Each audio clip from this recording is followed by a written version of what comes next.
Hey folks, and welcome back. Today I'm going to be diving into some speed painting. I'm going to be doing some quick, easy, and spooky skeletons.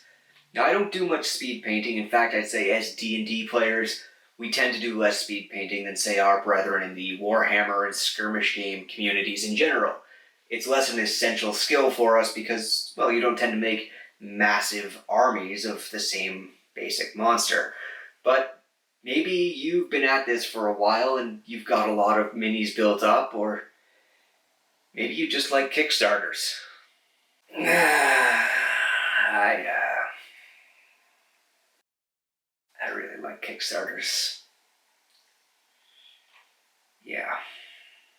And if that's the case, then you know how easy it is to get a huge backlog of minis built up. Now, personally, I would really like to get as many of my Reaper Bones minis done as possible before my next shipment of Reaper Bones minis shows up.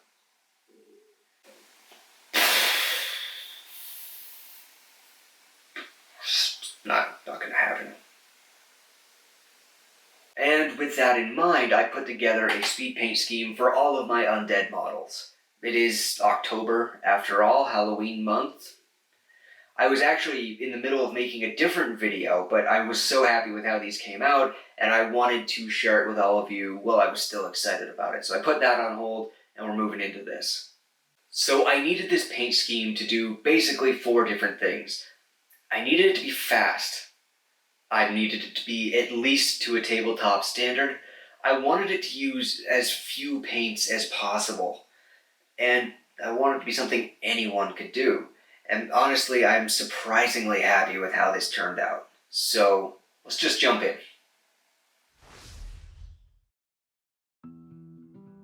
I start by base coating with 2 contrast style paints. I picked Nighthaunt Gloom and Army Painter's Zealot Yellow. You could do this technique with regular acrylics as well, using wet blending, but you might want to use a wash or even a dry brush after if you go that route. For this, you can save yourself a bit of time by just using the biggest brush you have, since these are base coats. I basically did Nighthaunt Gloom halfway down the model and then wet blended it into Zealot Yellow, leaving a nice green shade in the middle. For the 10 models I painted, it took maybe half an hour to get all of these base coats done, which left me with this.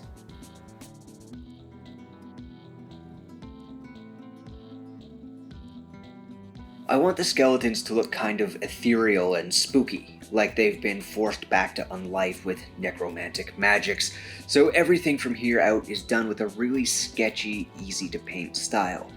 The first part of that is putting a base coat of dark silver on the armor and weapons. I'm using Pro-Acryl Dark Silver. This can be done in a really sketchy way, making sure to leave our blended base coat in the shadows rather than covering over the entire thing.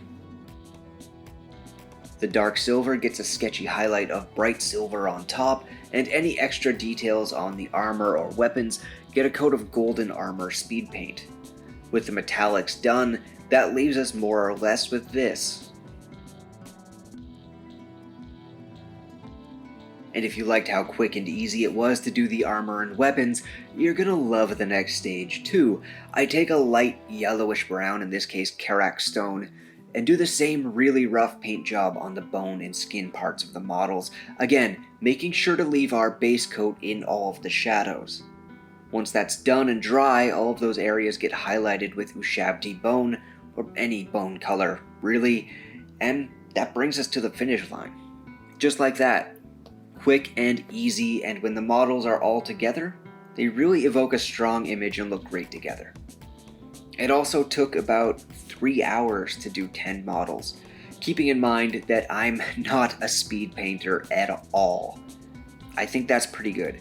If you wanted to take these a step further, you could knock out some pretty easy edge highlights, or maybe a spot color, say a coat of white in the eyes and mouth, and then hit them with a bright pink or bright green contrast, maybe. To me, this is a great tabletop standard to be able to get 10 skeletons to in 3 hours. Alright folks, it was a nice and quick one today, and I just wanted to share this while I was still excited about it. I hope you enjoyed it and find it helpful, and if you do, consider hitting like and subscribe. There are a few links below if you want to buy me a coffee or support the channel in any other way. Thanks for watching, and I'll see you on the next one.